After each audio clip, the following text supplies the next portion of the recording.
아이는 나와는 다른 인연과 업을 지닌 존재입니다. 아이가 나의 뜻대로 움직이지 않는 것은 당연한 일입니다. 그 다름을 인정하지 못하고 통제하려는 순간, 사랑은 집착이 됩니다.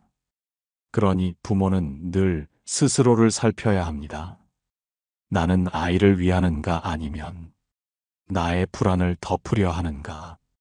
그 질문 앞에 서야 합니다.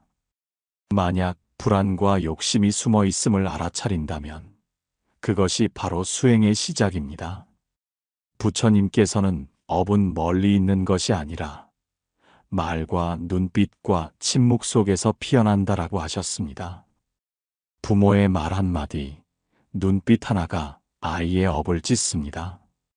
그러니 사랑이라는 이름으로 내뱉는 말과 행동이 집착인지 자비인지 늘 살펴야 합니다. 사랑을 집착으로 흐르지 않게 하는 세 가지 길이 있습니다. 첫째, 바라지 않기입니다. 아이는 나의 뜻이 아니라 자기 속도로 살아갑니다. 기대를 내려놓을 때 아이는 비로소 자기 삶을 살아갈 수 있습니다. 둘째, 비교하지 않기입니다.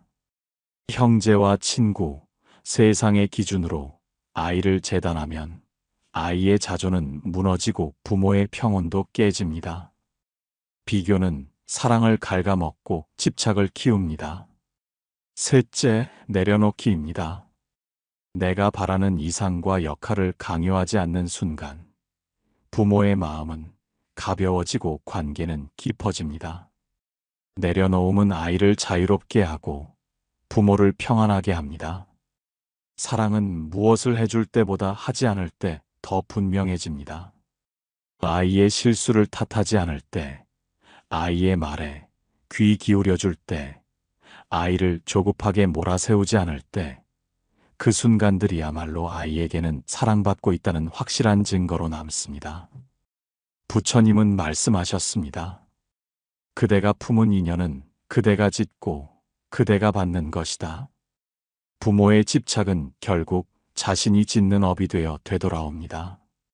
그러나 자비는 복이 되어 아이의 삶을 비추고 부모의 삶을 가볍게 합니다. 그러므로 오늘 우리는 묻습니다. 나는 아이를 사랑하는가 아니면 아이를 소유하려 하는가? 사랑은 소유가 아닙니다. 사랑은 집착이 아니라 자비일 때 비로소 복이 됩니다. 오늘도 자식을 향한 마음을 살펴보며 집착을 놓고 자비로 채우는 수행을 이어가야 합니다. 그것이 부모의 첫 번째 지혜이자 놓아줄 줄 아는 사랑의 길입니다. 나무아미타불, 관세음보살.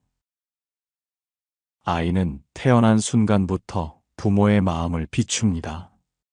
작고 여린 몸으로 세상을 배우는 것 같지만 사실은 부모의 내면을 비추는 맑은 거울입니다.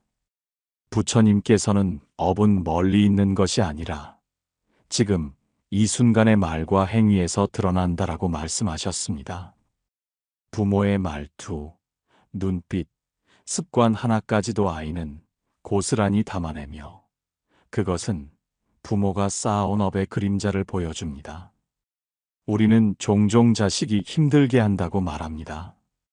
말을 듣지 않고 고집을 부리고 반항하기에 괴롭다고 느낍니다. 그러나 그 모습은 곧 내 안에 남아있는 업의 흔적일 수 있습니다. 내가 과거에 다스리지 못했던 분노가 아이의 성격을 통해 다시 나타나고 내가 채우지 못한 욕심이 아이의 불만을 통해 드러나기도 합니다. 아이가 내 마음을 흔드는 이유는 바로 내가 직면하지 않은 내 상처가 다시 비춰지고 있기 때문입니다. 부처님은 자식을 낳는 자는 육신을 나눈 자요, 자식을 사랑하는 자는 마음을 나눈 자다라고 하셨습니다. 그러나 자식을 이해하는 자는 그와 함께 수행하는 자입니다. 부모와 자식은 단순한 혈연을 넘어 서로의 업을 비추고 닦아주는 도반입니다. 아이가 하는 말 한마디, 작은 행동 하나에도 부모는 자신을 돌아보게 됩니다.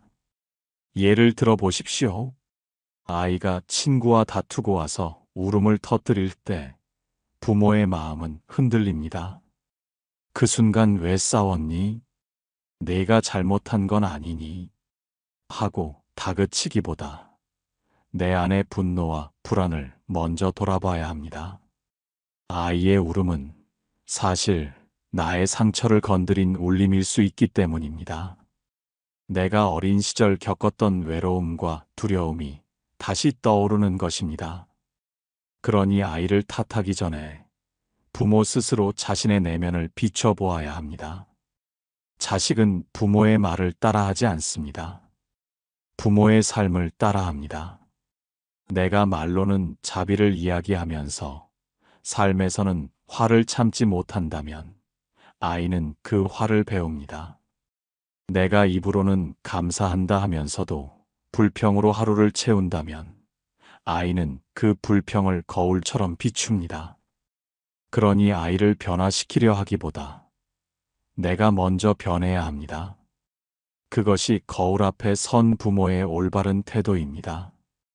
부처님께서는 또 말씀하셨습니다. 세상을 바꾸고자 한다면 먼저 자신을 다스려라. 자식을 바꾸려 하기보다 부모가 먼저 자신을 닦는다면 아이는 자연스레 달라집니다. 부모의 침묵에서 아이는 평온을 배우고 부모의 기다림에서 아이는 존중을 배우며 부모의 참회에서 아이는 진정한 겸허를 배웁니다. 아이와의 관계에서 괴로움이 찾아올 때 그것은 업이 나를 거울처럼 비추는 순간입니다. 아이의 반항은 내 고집을 보여주고 아이의 거절은 내 집착을 드러내며 아이의 침묵은 내가 외면한 상처를 일깨웁니다. 그러니 아이는 결코 나를 괴롭히려 태어난 존재가 아닙니다. 나를 깨우치게 하려고 내 안의 업을 드러내주려고 곁에 온 존재입니다. 자식이 부모의 거울이라는 사실을 알게 되면 우리는 자식을 다르게 바라보게 됩니다.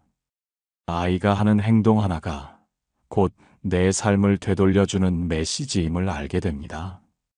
그러니 아이를 탓하기보다 그 거울에 비친 내 얼굴을 먼저 살펴야 합니다. 그 순간 아이와의 갈등은 더 이상 고통이 아니라 수행의 기회로 변합니다. 부처님께서는 마음이 깨끗하면 모든 것이 깨끗하다라고 하셨습니다. 부모의 마음이 맑아지면 아이의 거울도 맑아지고 부모의 업이 가벼워지면 아이의 삶도 한결 가벼워집니다. 부모가 먼저 자신을 닦는 순간 아이는 자연스럽게 자비와 지혜를 배우게 됩니다. 오늘도 아이는 부모의 거울이 되어 나를 비추고 있습니다. 그 거울 앞에서 나는 나의 분노를 보고 나의 욕심을 보고 나의 두려움을 봅니다. 그리고 조용히 다짐합니다. 이 아이를 고치려 하지 않고 이 아이를 통해 나를 고치겠다고. 그리하여 자식은 단순한 사랑의 대상이 아니라 나를 수행의 길로 이끄는 거룩한 스승이 됩니다. 부모와 자식은 서로의 거울이 되어 함께 성장합니다. 그것이 바로 인연의 신비이자 부처님께서 우리에게 알려주신 자비의 길입니다. 나무아미타불, 관세음보살. 우리는 부모가 되면 본능처럼 아이를 보호하고 이끌려 합니다. 아이가 넘어질까 불안하고 길을 잘못 들까 두렵습니다. 그래서 우리는 끊임없이 말합니다. 이렇게 해라. 그건 하지 마라. 내가 잘 되려면 이 길밖에 없다. 그러나 부처님께서는 말씀하셨습니다. 사람은 사람을 바꿀 수 없다. 다만 마음으로 바라보고 기다릴 뿐이다. 아이를 향한 수많은 충고와 지시는 사랑의 다른 이름 같지만 때로는 아이의 마음을 다치게 하는 족쇄가 됩니다. 통제는 순간적으로 효과를 내는 듯 보이나 결국 아이의 자유를 빼앗고 부모와의 관계를 멀어지게 합니다. 부모가 원하는 방향으로 아이를 몰아세울 때 아이는 순종하는 척할 뿐 마음속으로는 거리를 두기 시작합니다. 침묵은 단순히 아무 말도 하지 않는 것이 아닙니다. 침묵은 기다림이고 존중이며 아이가 자기 속도로 배우도록 허용하는 자비의 태도입니다. 부처님께서는 묵어는 가장 깊은 가르침이다라고 하셨습니다. 부모가 조급히 말하지 않고 잠시 멈추어 줄 때 아이는 자기 안에서 답을 찾는 힘을 기르게 됩니다. 예를 들어 보십시오. 아이가 시험에서 좋은 성적을 받지 못했을 때 부모는 흔히 이렇게 말합니다. 왜 공부를 더 열심히 안 했니? 앞으로는 이렇게 해라. 그러나 그 순간 아이는 실망과 두려움으로 이미 마음이 무너져 있습니다. 부모의 말이 격려가 되지 못하고 오히려 상처가 되어 남습니다. 그럴 때 필요한 것은 충고가 아니라 곁에서 함께 있어주는 침묵입니다. 괜찮다는 한마디와 따뜻한 눈빛이면 충분합니다. 침묵 속에서 아이는 실패조차 안전하게 느끼며 다시 도전할 용기를 얻게 됩니다. 통제는 부모의 불안을 드러냅니다. 내가 원하는 대로 하지 않으면 아이가 잘못될 것이다. 라는 두려움이 통제라는 이름으로 나타나는 것입니다. 그러나 아이는 부모의 뜻이 아니라 자신의 인연과 업을 따라 살아갑니다. 아무리 부모가 조종하려 해도 아이의 삶은 결국 자기 몫입니다.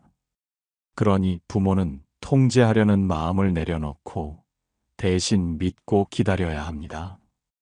기다림은 무력함이 아니라 가장 큰 자비입니다. 부처님은 제자들에게도 강요하지 않으셨습니다. 그저 가르침을 전하고 제자 스스로 깨닫기를 기다리셨습니다. 마찬가지로 부모도 아이를 강제로 바꾸려 하기보다 자비롭게 지켜보며 때가 오기를 기다려야 합니다. 씨앗이 제철을 만나야 싹을 틔우듯 아이도 스스로 준비될 때 성장합니다. 부모가 조급해할수록 아이는 오히려 더디 자라납니다. 가르침 또한 말이 아니라 삶으로 전해져야 합니다. 부모가 아무리 좋은 말을 해도 행동으로 보여주지 않으면 아이는 배우지 못합니다. 부처님께서도 말씀하셨습니다. 행위 없는 말은 메아리일 뿐이다. 부모가 먼저 자비를 실천하고 감사하며 살아가는 모습을 보일 때 아이는 그 삶에서 가장 큰 가르침을 얻습니다. 아이에게 필요한 것은 잔소리가 아니라 본보기입니다. 기다림은 아이가 스스로 선택하게 하는 자유를 주고 침묵은 아이가 자기 안의 목소리를 듣게 합니다. 부모의 사랑이 통제로 흐르지 않고 기다림으로, 충고가 아니라 삶의 본보기로 바뀔 때 아이와 부모의 관계는 더욱 깊어집니다. 오늘도 우리는 다짐해야 합니다. 나는 아이를 내 뜻대로 바꾸려 하지 않겠다. 그저 지켜보고 기다리겠다. 이 다짐 속에 참된 사랑이 있습니다. 기다림은 불안 속에서 태어나는 것이 아니라 신뢰 속에서 이루어집니다. 아이가 어떤 길을 가든 그 길에서 배우고 성장할 것을 믿는 마음이야말로 부모의 가장 큰 기도입니다. 부처님께서는 강물은 억지로 흐르지 않는다. 다만 스스로 흘러간다라고 하셨습니다. 자식의 삶도 그러합니다. 부모가 억지로 길을 바꾸려 하기보다 스스로 흘러가도록 지켜보는 것, 그것이 통제가 아닌 기다림이며 가르침이 아닌 침묵입니다. 나무아미타불, 관세음보살. 부모가 되면 가장 어려운 수행은 내려놓음입니다. 사랑하기에 더 많은 것을 주고 싶고 더 안전하게 지켜주고 싶지만 그 마음이 지나치면 집착이 되어 아이를 억누르게 됩니다. 부처님께서는 이렇게 말씀하셨습니다. 사랑은 복이 되기도 하고 업이 되기도 한다. 내가 아이를 사랑하는 마음이 자비로 흐르면 복이 되지만 통제로 흐르면 업이 됩니다. 내려놓음은 그 업의 문을 닫고 복의 길을 여는 열쇠입니다. 하지만 내려놓음은 말처럼 쉽지 않습니다. 부모의 마음은 늘 불안하기 때문입니다. 혹시 실패하면 어떡하지? 혹시 다치면 어떡하지? 혹시 내 뜻대로 살지 않으면 어떡하지? 이 불안이 집착을 낳습니다. 그러나 부처님은 말씀하셨습니다. 모든 것은 인연 따라 이루어진다. 자식의 삶은 부모의 뜻이 아니라 아이 자신의 업과 인연에 의해 열립니다. 부모가 아무리 계획해도 아이는 자기만의 길을 가게 됩니다. 그러니 내려놓는다는 것은 포기하는 것이 아니라 아이의 길을 인정하는 것입니다. 어릴 적 아이는 부모가 손을 잡아주어야만 걸을 수 있습니다. 그러나 시간이 흐르면 아이는 스스로 걸어야 합니다. 그때에도 부모가 계속 손을 잡고 끌면 아이는 자기 발로 걷는 법을 배우지 못합니다. 내려놓음은 아이가 넘어지더라도 다시 일어나는 힘을 길러주는 것입니다. 자식을 키우며 부모는 늘 시험을 받습니다. 아이가 뜻대로 되지 않을 때 우리는 분노와 좌절을 느낍니다. 그러나 그 순간은 나의 자비심을 배우는 시간입니다. 부처님께서는 말씀하셨습니다. 마음이 고요할 때 모든 갈등은 사라진다. 아이의 반항과 실수는 부모의 고요를 깨뜨리지만 그 순간을 자비로 대할 때 부모는 한층 성장합니다. 자비란 아이가 원하는 것을 다 들어주는 것이 아닙니다. 자비는 아이의 마음을 이해하는 것입니다. 예를 들어 아이가 이유 없이 화를 내거나 짜증을 부릴 때 부모는 쉽게 꾸짖습니다. 그러나 자비는 이렇게 묻는 것입니다. 왜 저 아이의 마음이 흔들릴까? 아이의 분노 뒤에는 두려움과 불안이 숨어 있습니다. 부모가 그 불안을 이해해 줄 때 아이는 비로소 안정을 찾습니다. 내려놓음은 아이를 믿는 것입니다. 아이가 실수할 수 있음을 받아들이고 실패 속에서도 배우리라 믿는 마음입니다. 부모가 모든 걸 막아주려 하면 아이는 약해집니다. 그러나 부모가 내려놓고 지켜보면 아이는 강해집니다. 마치 새가 새끼를 둥지에서 밀어내듯 부모의 내려놓음은 자식이 날개를 펴게 합니다. 내려놓음은 부모 자신을 위한 길이기도 합니다.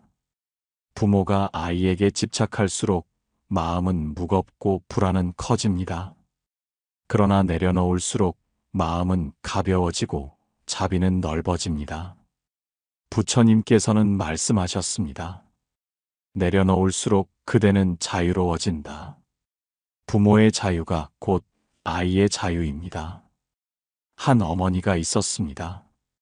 아이가 공부를 게을리한다고 늘 다그쳤습니다. 그러나 아이는 점점 더 멀어지고 대화조차 사라졌습니다. 어느 날 어머니는 스승의 법문을 듣고 깨달았습니다. 내 불안이 아이를 옥죄고 있었구나. 그 후로 어머니는 다그침을 멈추고 대신 조용히 기도했습니다. 놀랍게도 아이는 서서히 스스로 공부하기 시작했습니다. 어머니가 내려놓은 만큼 아이가 자라났던 것입니다. 부처님은 강물은 스스로 흘러간다라고 하셨습니다. 자식도 그러합니다. 부모는 다만 옆에서 등을 쓰다듬어 주고 힘들 땐 잠시 기대어 쉴 수 있게 해주면 됩니다. 아이의 삶은 부모가 대신 살아줄 수 없습니다. 내려놓음은 그 진실을 인정하는 용기입니다. 자비는 내려놓음을 통해 자랍니다.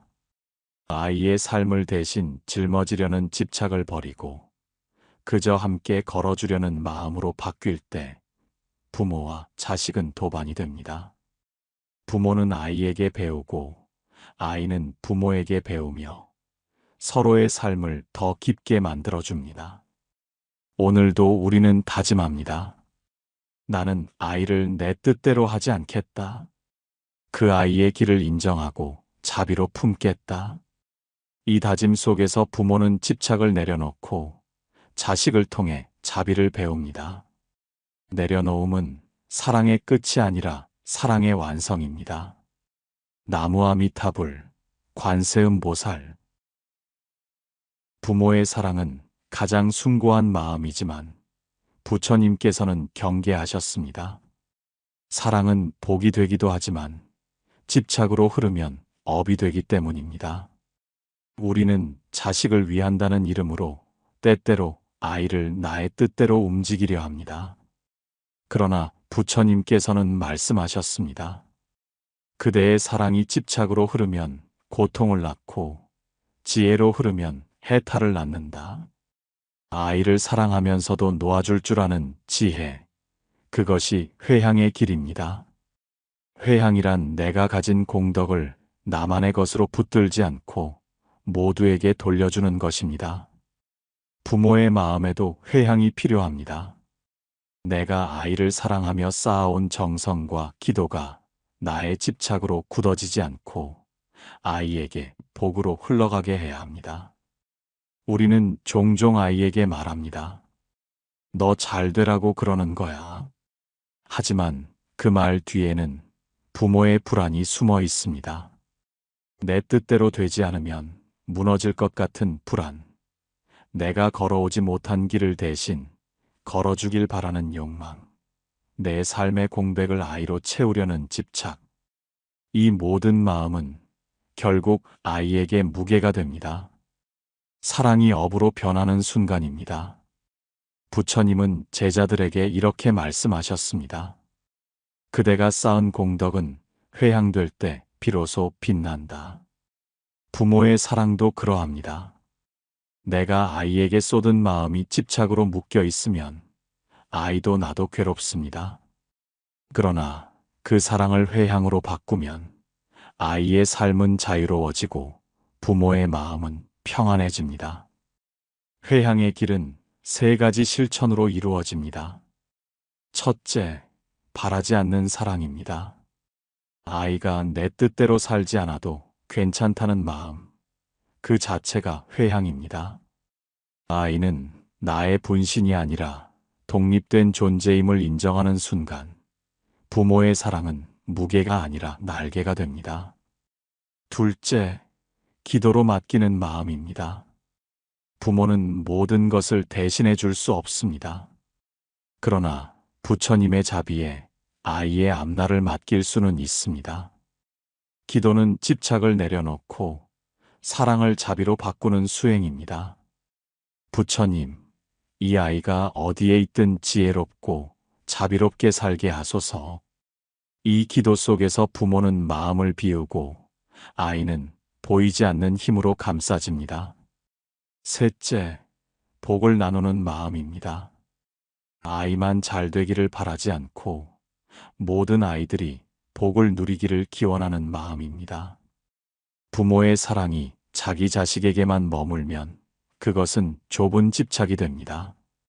그러나 모든 중생의 아이들을 향해 확장될 때 그 사랑은 큰 자비가 되고 무한한 복이 됩니다. 한 스님은 이렇게 말씀하셨습니다. 내 자식을 위해 기도할 때 다른 아이들도 함께 잘 되기를 기도하라. 그러면 그대의 자식 또한 더욱 복을 입는다. 부모의 마음이 확장될 때 그 기도는 업이 아니라 큰 공덕이 됩니다. 아이와의 인연은 영원하지 않습니다. 지금은 부모와 자식으로 만났지만 다른 생에서는 친구였을 수도 있고 스승과 제자였을 수도 있습니다. 그러니 이 인연을 영원한 소유로 착각하지 말아야 합니다. 회향은 이 인연을 아름답게 마무리하겠다는 다짐입니다.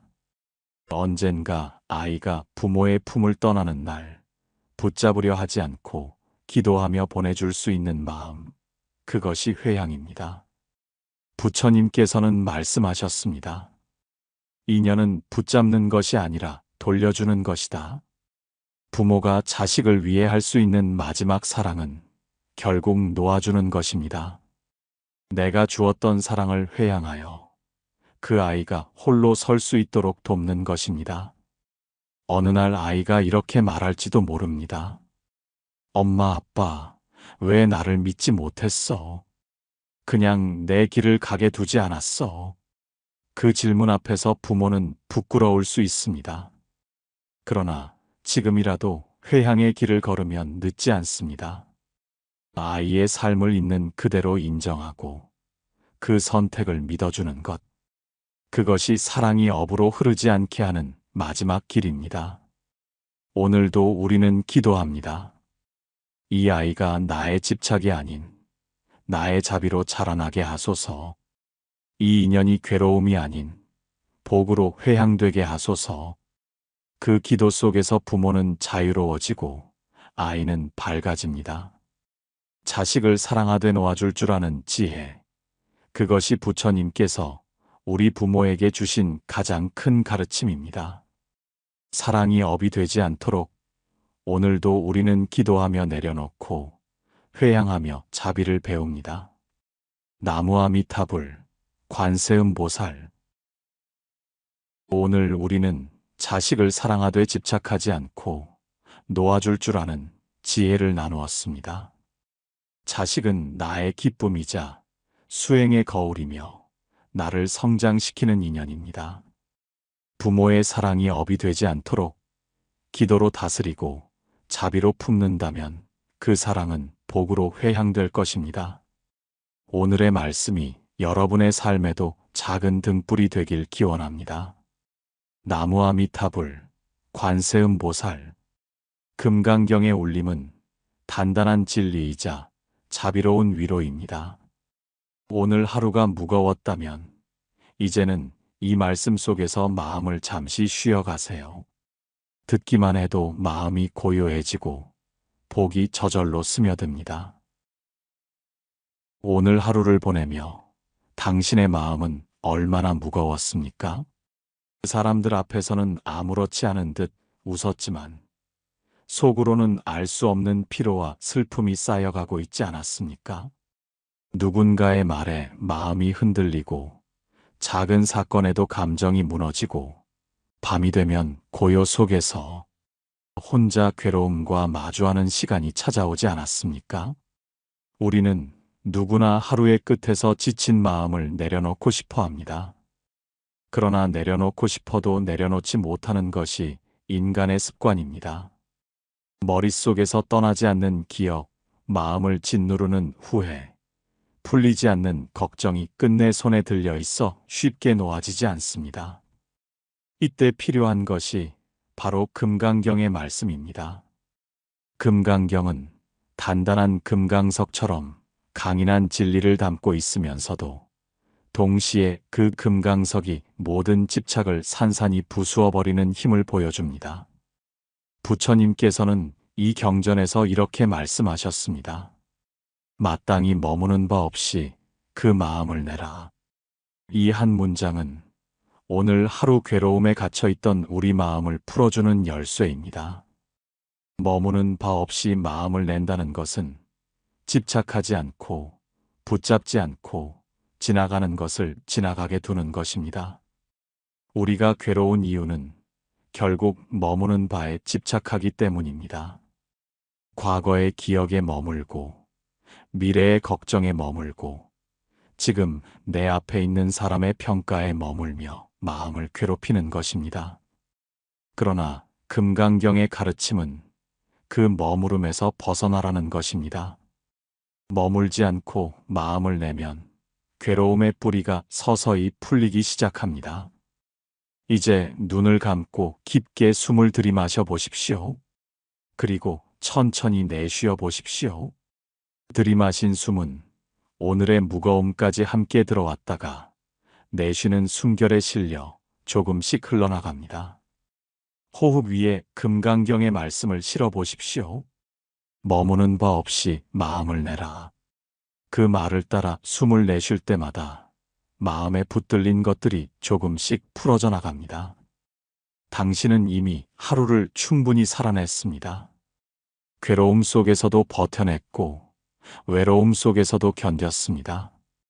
그 자체가 수행이며 그 자체가 기도입니다. 부처님께서는 죄 없는 자가 성인이 아니라 죄를 알아차리고 다짐하는 자가 성인이라고 하셨습니다.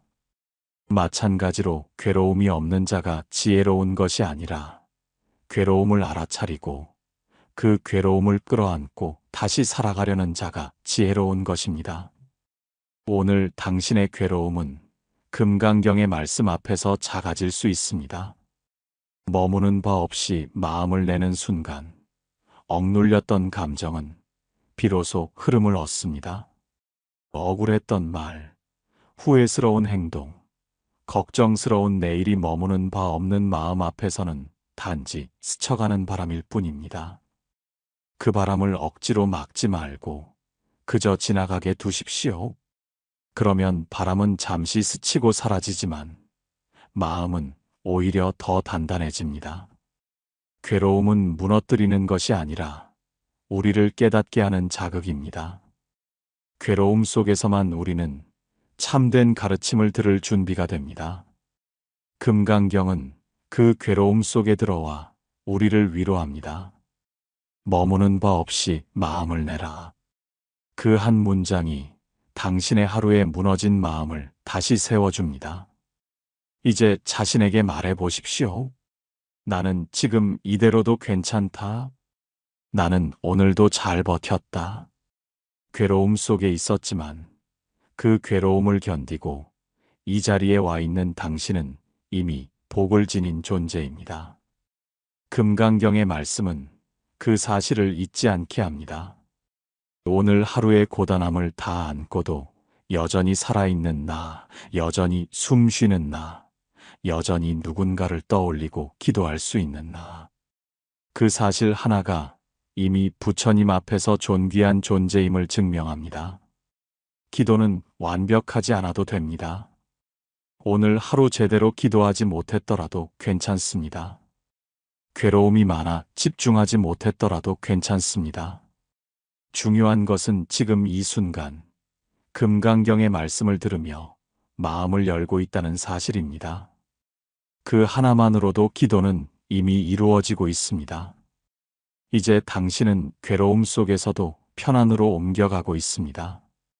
마음의 무게는 조금씩 내려놓아지고 눈꺼풀은 차분히 무거워지고 내면은 물결처럼 잔잔해지고 있습니다. 이 순간 금강경의 지혜는 당신의 괴로움을 감싸고 편안이라는 새로운 공간으로 이끌고 있습니다. 괴로움에서 편안으로, 집착에서 자유로. 오늘 이 밤 금강경의 말씀은 그렇게 당신을 품어 안습니다. 금강경이라는 이름은 곧 이 경전의 성격을 드러냅니다. 금강이란 세상에서 가장 단단하여 어떠한 칼로도 끊을 수 없는 보석을 뜻합니다. 그래서 금강경은 단단한 지혜, 무너지지 않는 깨달음을 상징합니다.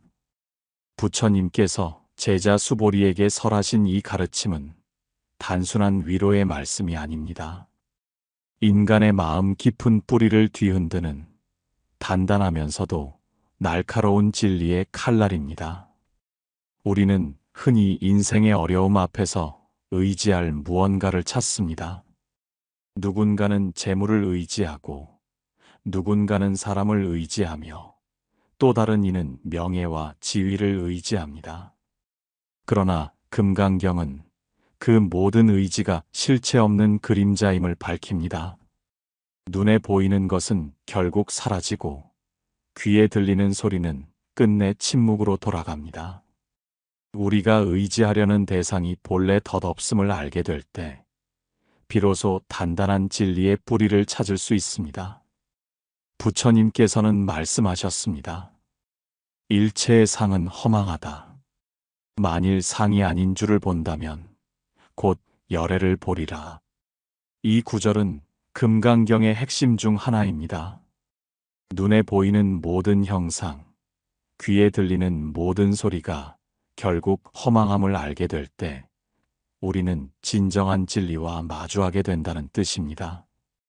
우리가 괴로움 속에 흔들리는 까닭은 허망한 형상에 마음을 빼앗겼기 때문입니다.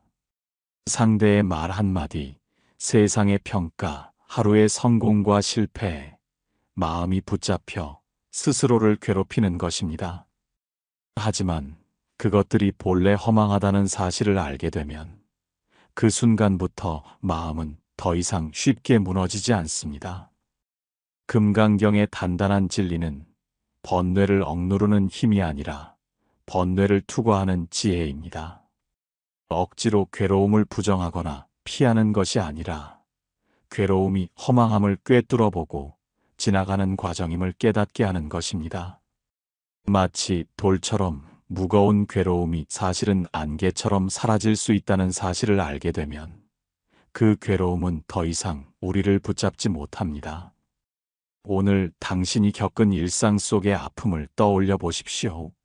누군가의 차가운 말, 기대와 달랐던 결과, 풀리지 않는 불안과 걱정이 있었습니다. 그러나 금강경의 단단한 지혜 앞에서 그 모든 것은 실체 없는 그림자일 뿐입니다. 실체 없는 것에 지나치게 마음을 빼앗길 이유는 없습니다. 바람처럼 왔다가 사라지는 것, 구름처럼 피었다가 흩어지는 것, 그것이 인생의 모든 형상입니다. 금강처럼 단단한 진리는 바로 이 허망함을 인정하는 데 있습니다. 허망함을 인정한다는 것은 허무함에 빠지는 것이 아니라 오히려 자유로워지는 길입니다. 붙잡지 않으니 집착이 사라지고 집착이 사라지니 괴로움도 사라집니다. 그래서 금강경은 우리를 자유로 이끌고 그 자유 속에 편안과 복이 깃들게 합니다. 기도란 단지 바라는 것이 아닙니다.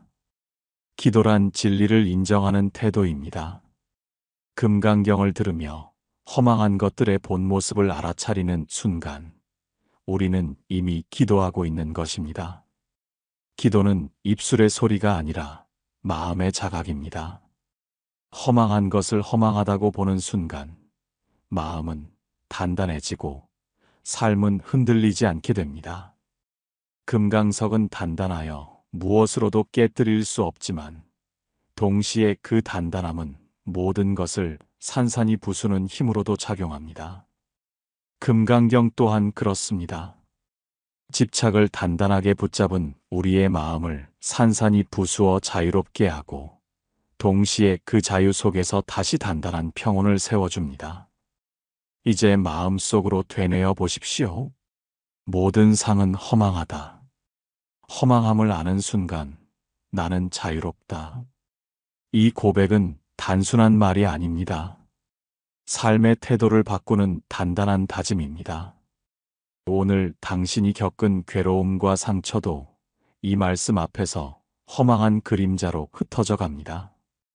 그리고 남는 것은 오직 금강처럼 단단한 지혜와 고요한 편안뿐입니다. 기도란 무엇일까요? 많은 이들은 기도를 소리를 내어 읊는 것, 정해진 자리에 앉아 합장하는 것, 혹은 특별한 주문을 외우는 것으로만 생각합니다. 물론 그 모든 것도 기도의 한 모습입니다. 그러나 부처님의 말씀은 한결 다릅니다. 기도는 정해진 형식 속에만 머무르지 않습니다. 기도는 우리 마음이 일으키는 가장 순수한 떨림이며 세상과 이어지는 가장 조용한 다리입니다. 금강경을 듣는 순간 당신의 마음 안에서는 이미 기도가 시작됩니다. 소리를 내지 않아도 괜찮습니다. 금강경의 구절 하나하나가 당신의 귀를 스쳐 지나가고 그 울림이 가슴 깊은 곳에 닿는 순간 그것은 기도가 됩니다. 우리는 자주 말로 표현하지 못한 마음 때문에 괴로워합니다. 그러나 말하지 않아도 그저 듣는 것만으로도 충분히 기도는 이루어집니다. 부처님께서는 말씀하셨습니다. 범소유상 계시허망.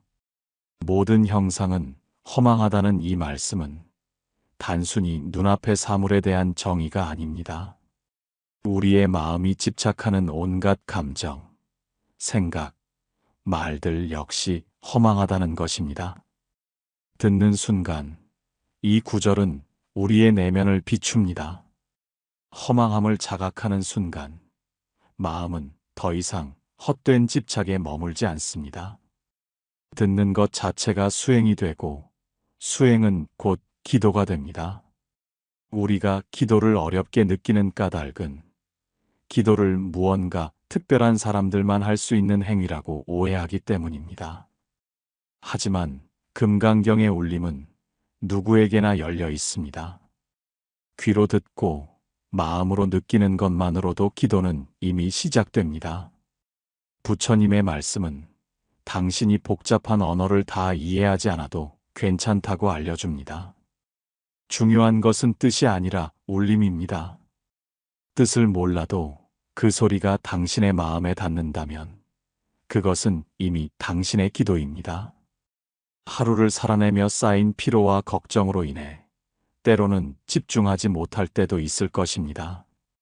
듣다가 산만해지고 다른 생각에 빠지기도 할 것입니다. 그러나 그것조차도 괜찮습니다. 중요한 것은 다시 돌아와 듣는다는 사실입니다. 마음이 흩어졌다가도 다시 경전의 소리에 귀를 기울이는 순간 당신은 다시 기도의 길 위에 서 있는 것입니다. 기도는 완벽한 집중이 아닙니다. 기도는 집요한 노력도 아닙니다. 기도는 단지 머무름입니다. 내가 지금 금강경의 말씀과 함께 머물고 있다는 사실, 그것 하나가 기도의 본질입니다.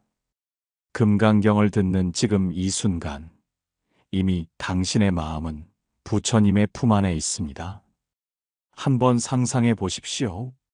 수천 년 전 인도의 제자들이 부처님 앞에 앉아 경전을 들을 때의 모습을 그들은 뜻을 다 알지 못했을지라도 그저 듣는 것만으로도 그 순간이 기도가 되었을 것입니다. 수많은 세대를 거쳐 지금 당신의 귀에 닿는 이 경전의 울림은 바로 그때 그 제자들의 마음과도 연결되어 있습니다. 이 연결 자체가 이미 거대한 기도의 장입니다. 기도는 멀리 있지 않습니다. 눈을 감고 마음속으로만 읊조려도 되고 그저 고요히 듣기만 해도 됩니다. 오늘 당신이 금강경을 듣는다는 사실 하나가 이미 충분한 기도입니다. 괴로움이 쌓였을 때, 억울함에 눌렸을 때, 마음이 어디로 가야 할지 모를 때 굳이 특별한 장소나 의식이 필요하지 않습니다. 지금 이 자리에서 듣는 것, 그 하나로도 기도는 완성됩니다. 이제 조용히 마음속으로 말해 보십시오. 나는 지금 듣고 있다. 이 소리를 내 마음에 담고 있다. 그 순간 마음은 이미 기도로 들어가 있습니다. 듣는 것만으로도 마음은 정화되고 듣는 것만으로도 마음은 자비를 배웁니다. 금강경은 우리의 일상적 언어를 넘어서는 소리의 울림으로 다가오기 때문에 그 자체로 기도의 힘을 가집니다. 오늘 하루가 아무리 힘겨웠더라도 지금 이 순간 경전의 울림을 듣고 있다면 당신은 이미 편안함으로 향하고 있는 것입니다. 듣는 순간 번뇌는 서서히 가라앉고 집착은 힘을 잃습니다. 듣는 순간 부처님의 자비가 당신 마음에 닿습니다. 이 단순한 사실이 바로 기도의 기적입니다. 사람들은 흔히 복을 얻기 위해 기도합니다. 건강의 복, 재물의 복, 자녀의 복, 평안의 복. 하지만 금강경의 말씀은 우리에게 전혀 다른 방향을 가리킵니다. 복이란 바라고 구하는 마음에서 생겨나는 것이 아니라 집착을 내려놓는 마음에서 비롯된다는 것입니다. 집착을 내려놓으면 마음은 맑아지고 맑은 마음에 자연스럽게 복이 깃듭니다. 부처님께서는 금강경에서 이렇게 말씀하셨습니다. 응무소주 이생기심, 머무는 바 없이 마음을 내라는 이 구절은 단순한 깨달음의 언어가 아닙니다. 우리가 왜 복을 얻지 못하는지를 설명해 주는 답입니다. 우리는 늘 무엇인가에 머무르며 집착합니다. 성공에 머무르고, 인정에 머무르고, 불안과 두려움에 머뭅니다. 그 머무름이 우리를 무겁게 하고, 결국 복이 들어올 자리를 막아버립니다. 복은 가득 채우는 마음에서 오지 않습니다. 복은 비워진 마음에서 옵니다. 컵이 이미 가득 차 있다면 아무리 물을 부어도 흘러넘칠 뿐입니다. 그러나 컵이 비어 있다면 맑은 물이 들어올 수 있습니다. 우리의 마음도 이와 같습니다. 집착과 욕망으로 가득 차 있다면 복이 머물 자리가 없습니다. 하지만 내려놓아 비운다면 그 순간부터 복은 자연스레 우리 삶에 스며듭니다. 우리는 종종 복을 물질적인 소유로만 생각합니다. 그러나 금강경의 가르침 속에서 복은 마음의 상태를 말합니다. 집착을 놓은 마음은 고요하고 맑습니다. 맑은 마음에서 나오는 말은 남을 해치지 않고, 맑은 마음에서 나오는 행동은 세상에 선한 울림을 남깁니다. 그렇게 흘러가는 말과 행동이 곧 복이 되어 다시 우리에게 돌아옵니다. 당신이 오늘 하루 동안 했던 작은 친절을 떠올려 보십시오. 피곤한 몸을 이끌고도 가족을 위해 따뜻한 밥상을 차려주었던 일, 힘든 상황에서도 불평하지 않고 묵묵히 맡은 일을 해냈던 일, 혹은 단 한마디 다정한 말로 누군가의 마음을 위로했던 순간. 그것들은 크지 않아 보이지만 이미 복을 짓는 순간이었습니다. 금강경의 말씀을 들으며 깨닫게 되는 것은 복은 거창한 의식에서 오는 것이 아니라 일상의 작은 순간들 속에서 자라난다는 사실입니다. 부처님은 수보리에게 물으셨습니다. 만일 보살이 복덕을 구한다면 그 마음은 머무는 것이 된다. 그러나 보살은 머무는 바 없이 복덕을 베푼다. 이 구절은 깊은 울림을 줍니다. 복을 얻으려는 마음마저 집착이 될 수 있다는 사실을 일깨워주기 때문입니다. 진정한 복은 구하려고 애쓰는 순간 사라지고, 오히려 구하지 않을 때 자연스럽게 따라옵니다. 왜 금강경을 듣는 것만으로도 복이 따를까요? 그것은 이 경전이 우리 마음속 집착을 깨뜨리기 때문입니다. 집착이 깨진 자리에는 맑음이 찾아옵니다. 맑음은 곧 자비이고, 자비는 곧 복입니다. 복이란 외부에서 주어지는 보상이 아니라 내 마음의 상태가 바뀔 때 생겨나는 자연스러운 열매입니다. 기도란 무엇을 주세요라고 말하는 것이 아닙니다. 기도란 나는 이미 충분합니다라고 고백하는 일입니다. 충분하다고 느끼는 순간 이미 그 자리에 복이 있습니다. 금강경의 가르침은 그 사실을 잊지 않게 합니다. 이제 조용히 마음속으로 말해 보십시오. 나는 지금 이대로 충분하다. 나는 머무는 바 없이 마음을 낸다. 이 다짐은 단순한 위로가 아닙니다. 당신의 삶에 복이 흐르게 하는 관문입니다. 머무르지 않는 마음, 비워진 마음, 고요한 마음. 그 마음 속에서 복은 저절로 자라납니다. 오늘 하루가 아무리 무거웠더라도 지금 이 순간 금강경을 듣고 있다면 이미 복이 따르고 있는 것입니다. 왜냐하면 당신은 이미 집착을 내려놓고 그 자리에 지혜와 평안을 불러들이고 있기 때문입니다. 이 단순한 사실이 바로 복의 근원입니다. 복은 멀리 있지 않습니다. 복은 이미 당신의 마음 안에 있습니다. 금강경은 그것을 일깨워주는 거울입니다. 그 거울 속에 비친 당신의 얼굴은 이미 복된 존재입니다. 집착을 놓는 순간 당신은 본래의 복된 자리로 돌아갑니다. 우리는 하루에도 수없이 다짐합니다. 더는 화내지 말아야지, 후회하지 말아야지, 더 나은 내가 되어야지. 하지만 그 다짐은 쉽게 무너지고 같은 실수를 반복하며 다시 자신을 책망하곤 합니다. 그러다 보면 결심이란 늘 깨지고 흐려지는 것처럼 느껴집니다. 그러나 금강경은 우리에게 결심의 또 다른 모습을 가르쳐 줍니다. 그것은 단단히 움켜쥔 다짐이 아니라 머무는 바 없는 고요한 다짐입니다. 부처님께서는 제자 수보리에게 말씀하셨습니다. 마땅히 머무는 바 없이 그 마음을 내라. 결심이란 그 말처럼 집착이 없는 다짐이어야 합니다. 무엇이 되어야 한다는 강박이 아니라 지금 이 순간을 있는 그대로 받아들이며 마음을 내는 것입니다. 고요히 마음을 내는 것, 그것이야말로 가장 단단한 결심입니다. 고요한 결심은 목소리를 크게 내지 않습니다.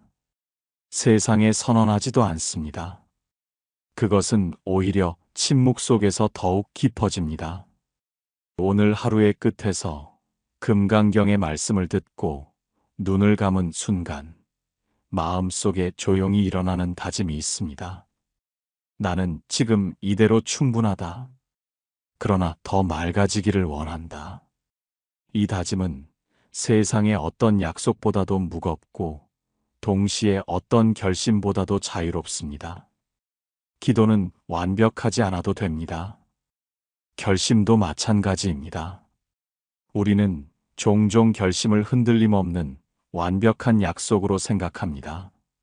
하지만 금강경의 가르침은 결심마저도 집착하지 말라고 알려줍니다. 결심은 지키지 못하면 무너지는 것이 아니라 매 순간 새롭게 세워지는 것입니다. 무너졌다면 다시 세우면 되고 지키지 못했다면 다시 마음을 내면 됩니다. 그것이 바로 머무는 바 없는 결심입니다. 당신은 오늘 하루를 어떻게 살아오셨습니까? 혹시 후회되는 말이 있었습니까? 하지 말았어야 할 행동이 떠오릅니까? 그 모든 순간도 결국 지나간 그림자에 불과합니다. 그 그림자를 붙잡고 자책하는 대신 지금 이 순간 다시 고요히 마음을 내는 것이 중요합니다. 나는 다시 시작하겠습니다. 이 짧은 다짐 하나가 삶 전체를 새롭게 합니다. 금강경은 단단한 진리를 담고 있지만 동시에 자비로운 위로를 품고 있습니다. 단단함은 우리를 누르는 벽이 아니라 우리를 붙잡아주는 기둥입니다. 고요한 결심은 그 기둥에 기대는 일입니다. 흔들릴지라도 무너지지 않게 하는 힘, 그것이 바로 결심입니다. 이제 눈을 감고 숨을 고르게 하십시오. 숨을 들이쉴 때 마음의 맑음을 채우고 숨을 내쉴 때 집착과 두려움을 흘려보내십시오. 그리고 조용히 다짐해 보십시오. 나는 머무는 바 없이 마음을 내겠습니다. 나는 집착하지 않고 살아가겠습니다. 이 다짐은 세상 누구에게 보이기 위한 약속이 아니라 오직 나 자신을 향한 가장 진실한 고백입니다. 결심은 소리를 내지 않아도 됩니다. 결심은 문장으로 길게 꾸미지 않아도 됩니다. 단 한 줄, 단 한 생각이면 충분합니다. 중요한 것은 그 다짐이 마음 깊은 곳에서 고요히 울린다는 사실입니다. 그리고 그 울림은 당신의 삶을 조금씩 바꾸어 갑니다. 오늘 당신이 금강경을 들으며 내린 결심은 결코 헛되지 않습니다. 설령 내일 잊는다 해도 모레 다시 다짐할 수 있습니다. 결심은 단 한 번 완성하는 것이 아니라 매일 새롭게 이어가는 것입니다. 그래서 결심은 무겁지만 동시에 가볍습니다. 머무는 바 없는 결심이기 때문입니다. 기도는 우리를 깨우는 동시에 다시 재워줍니다. 결심도 마찬가지입니다.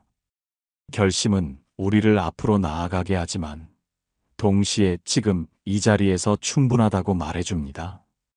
그 균형이 바로 금강경의 지혜입니다. 이제 오늘의 끝에서 스스로에게 속삭여 보십시오. 나는 지금 이대로 괜찮다. 그러나 더 자비롭게 살기를 원한다. 더 지혜롭게 살기를 원한다. 그 고요한 다짐이 오늘 밤 당신을 지켜주고 내일의 삶을 조금 더 환하게 비춰줄 것입니다.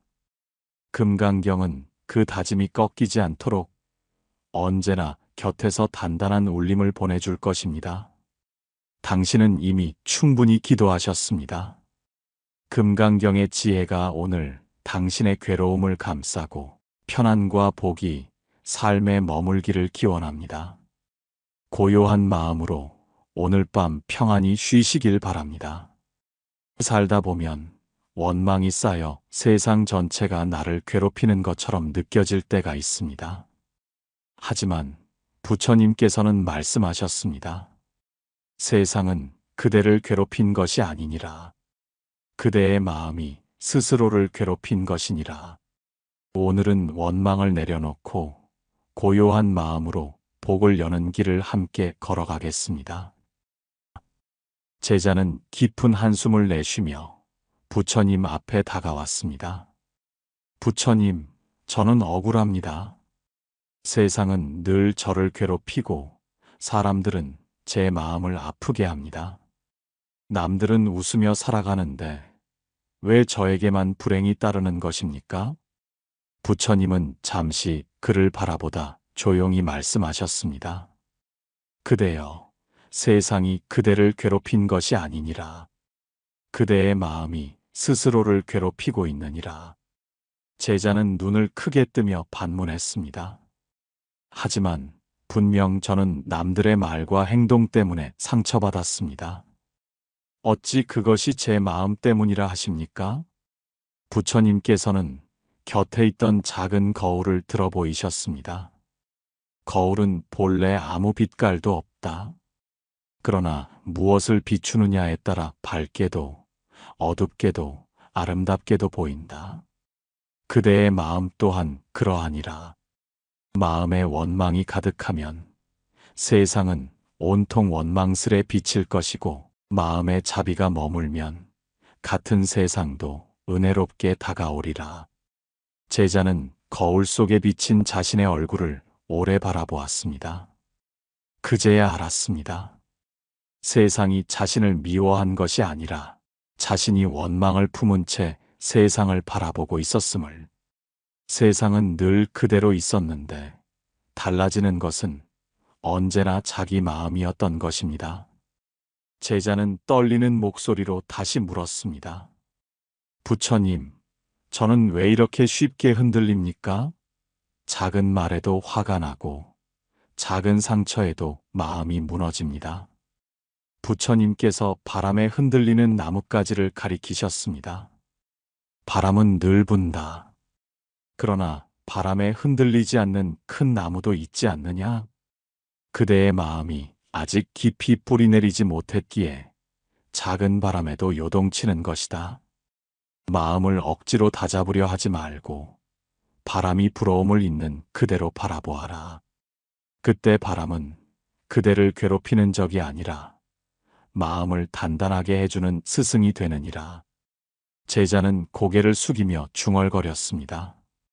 그렇다면 제가 바람과 싸우려 했기 때문에 늘 힘들었던 것이군요. 흘려보내야 할 것을 붙잡으려 했기 때문에 고통이 더 깊어진 것이군요. 부처님께서는 고요히 고개를 끄덕이셨습니다. 그렇다. 바람은 사라지고 또 불어오듯 그대의 분노와 불안도 머물지 않는다. 그대가 그것을 붙잡지 않을 때 마음은 저절로 고요해진다. 제자의 마음은 조금 가벼워졌습니다. 그러나 여전히 속 깊은 불안이 남아 있었습니다. 부처님, 제 삶은 늘 파도와 같습니다. 파도가 치면 곧 무너질까 두렵습니다. 부처님은 눈을 감고 잠시 침묵하시더니 말씀하셨습니다. 그대는 파도만 보고 있구나. 그러나 깊은 바다를 보아라. 겉은 아무리 요동쳐도 바다는 본래 고요하다. 삶의 파도는 그대를 위협하는 것 같지만 깊이 내려가면 언제나 잔잔한 물결이 있다. 그대의 본래 마음이 바로 그러하다. 그 순간 제자의 눈가에 눈물이 맺혔습니다. 삶이 괴로운 것이 아니라 자신이 늘 파도만 바라보았음을 깨달았기 때문입니다. 세상은 원래 그대로 있었고 고요는 언제나 마음 깊은 곳에 자리하고 있었습니다. 제자는 다시 부처님 앞에 엎드리며 흐느꼈습니다. 부처님, 저는 늘 원망 속에서 살았습니다. 가까운 사람들에게 상처받고 뜻대로 되지 않는 세상에 분노하며 살아왔습니다. 그런데 원망을 내려놓으라 하시니 저는 무엇을 붙잡고 살아야 합니까? 부처님께서는 잠시 침묵하셨다가 말씀하셨습니다. 그대여, 원망은 사슬과 같아 그대를 스스로 묶어두는 법이다. 그대가 남을 원망하는 순간 사실은 스스로의 자유를 잃고 있느니라. 세상은 그대를 묶지 않았건만 그대가 만든 굴레에 스스로를 가두고 있었던 것이다. 제자는 가만히 눈을 감았습니다. 그동안 자신이 원망했던 수많은 얼굴들이 떠올랐습니다. 부모님을 원망했고, 배우자를 원망했고, 자식을 원망했습니다. 그러나 그 원망이 상대를 바꾼 적은 한 번도 없었습니다. 달라진 것은 언제나 자신의 얼굴이었고, 더 깊어진 것은 자신의 괴로움뿐이었습니다.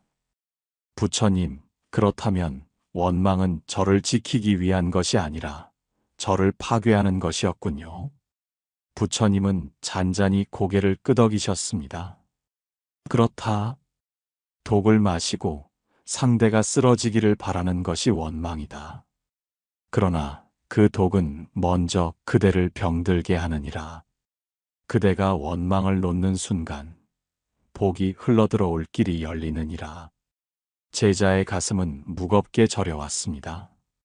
그는 마치 오랜 세월 동안 스스로 짊어진 돌덩이를 바라보는 듯 했습니다. 부처님께서 나지막이 말씀을 이어가셨습니다. 그대가 세상을 향해 원망의 눈길을 보내면 세상은 원망스럽게 다가오고 그대가 자비의 눈길을 보내면 세상은 은혜롭게 다가오느니라. 세상은 그대로 있었고 달라진 것은 언제나 그대의 마음뿐이었다. 제자의 눈가에서 눈물이 흘러내렸습니다. 그는 떨리는 목소리로 말했습니다. 부처님, 저는 늘 거울을 탓했습니다. 거울이 더럽다고 화를 내었으나 사실은 제 얼굴이 일그러져 있었음을 이제야 알겠습니다. 부처님께서 조용히 미소 지으셨습니다. 거울은 탓한다고 깨끗해지지 않는다. 마음도 그러하다. 먼저 내 마음을 닦아야 세상도 맑게 비친다. 그대가 원망을 내려놓는 순간 세상은 이미 달라져 있을 것이다. 제자는 깊은 숨을 내쉬며 속삭였습니다. 부처님, 저는 이제 알겠습니다. 제가 만든 굴레에 스스로를 묶어놓고 그 사슬을 세상이 씌운 것이라 원망했습니다. 그러나 그 굴레는 제 손으로 만든 것이었고 열쇠 또한 제 마음 안에 있었군요. 부처님께서는 고요히 눈을 감으셨습니다. 그렇다. 원망을 내려놓는 순간 그대는 이미 자유롭다. 그대의 삶은 더 이상 어둠의 굴레가 아니라 빛을 향한 길이 되리라. 제자는 다시 머리를 조아리며 부처님께 합장했습니다. 그의 눈에는 여전히 눈물이 맺혀 있었지만 그 눈물은 더 이상 억울함의 눈물이 아니었습니다. 그것은 오래된 원망을 내려놓으며 흘리는 치유의 눈물이었습니다. 제자는 다시 부처님 앞에 앉았습니다. 그의 얼굴에는 깊은 피로가 묻어 있었고 눈빛은 여전히 무거웠습니다. 부처님, 원망을 내려놓아야 한다는 말씀은 알겠습니다. 그러나 제 삶에는 고통이 너무 많습니다. 그 고통이 사라지지 않는 한 저는 여전히 괴롭습니다. 고통은 도대체 왜 제 삶에 이렇게 끊임없이 찾아오는 것입니까? 부처님은 잠시 눈을 감으셨다가 고요히 대답하셨습니다. 그대여, 고통은 적이 아니요 스승이니라. 고통을 미워하면 번뇌만 더해지고 고통을 배우면 지혜가 싹 트느니라. 제자는 의아한 눈빛으로 물었습니다. 부처님, 고통이 어떻게 스승이 될 수 있습니까? 저는 고통 때문에 울었고 고통 때문에 삶을 원망했습니다. 부처님께서는 불가에 앉아있는 불빛을 가리키셨습니다. 쇠가 불 속에 들어가면 단단해진다. 바람에 흔들리던 나무도 폭풍을 견디고 나면 더 깊은 뿌리를 내린다. 그와 같이 그대의 삶도 고통을 통과하며 단단해지는 것이니라. 그러니 고통을 두려워하지 말고 그 속에서 배움을 구하라. 제자는 조용히 고개를 끄덕였지만 여전히 마음이 무거웠습니다. 부처님, 하지만 가족 때문에 겪는 고통은 어떻게 해야 합니까?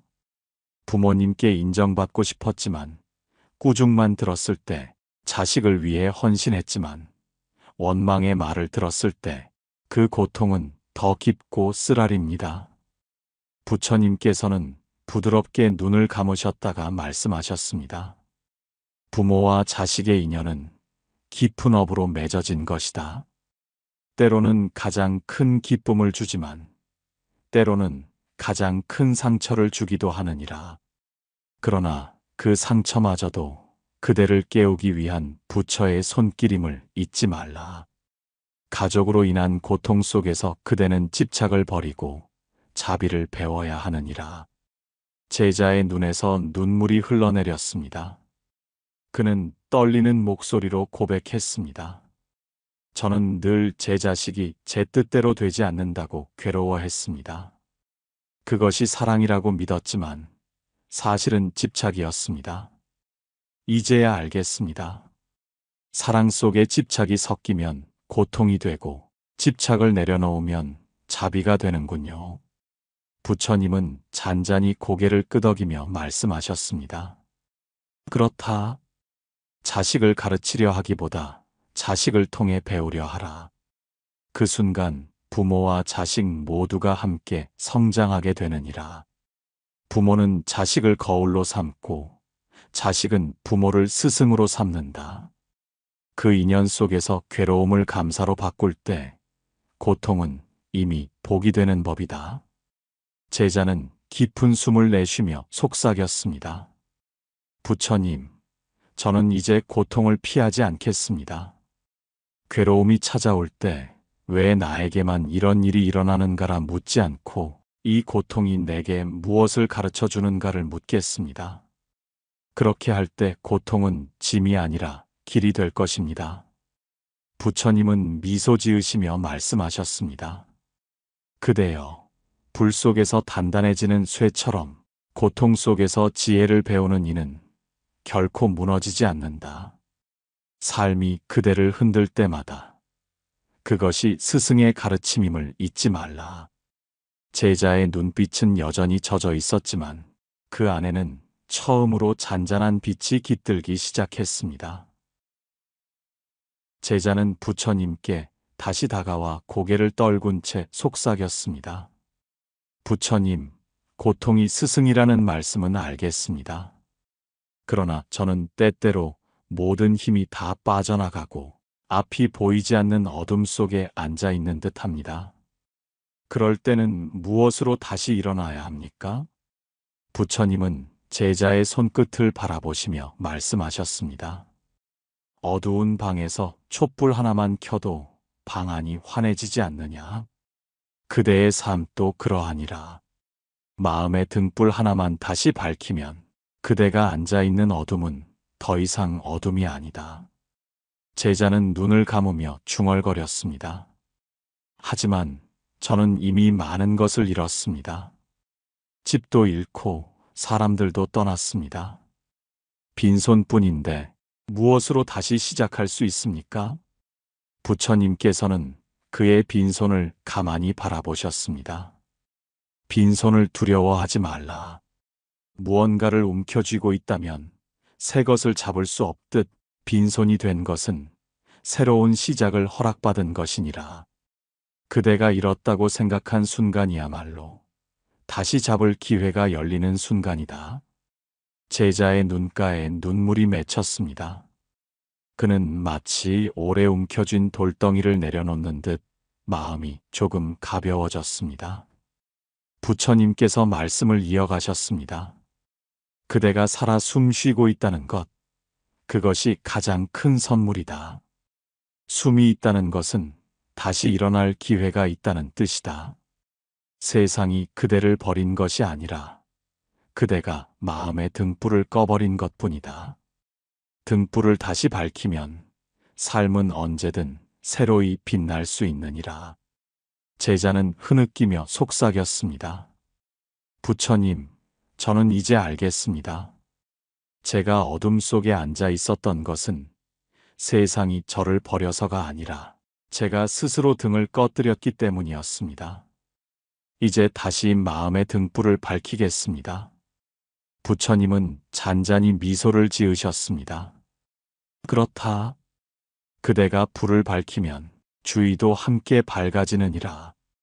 그 불빛은 그대만의 것이 아니고 곁에 있는 이들도 따뜻하게 덮어준다. 그러니 먼저 자기 마음에 등불을 밝히되 그 빛을 남에게도 나누어 주어라. 그것이 곧 보살의 길이다. 제자의 가슴 속에 작은 불씨가 일렁이듯 살아났습니다. 그는 마음속으로 다짐했습니다. 나는 이제 내 등불을 다시 밝히겠다. 그리고 그 빛을 누군가의 어둠 속에 함께 나누어 주겠다. 그 순간 제자의 얼굴에는 오랜만에 따뜻한 빛이 스쳐갔습니다. 그의 눈물은 더 이상 절망의 눈물이 아니라 다시 시작할 수 있다는 희망의 눈물이었습니다. 제자는 오랜 침묵 끝에 부처님께 물었습니다. 부처님, 이제 저는 원망이 스스로 만든 굴레였음을 알게 되었습니다. 고통도 저를 무너뜨리는 적이 아니라 저를 일깨우는 스승이었음을 배웠습니다. 하지만 여전히 두렵습니다. 제가 다시 원망에 휩싸이면 제 등불은 또 꺼지고 말지 않겠습니까? 부처님께서는 잠시 눈을 감으셨다가 고요히 말씀하셨습니다.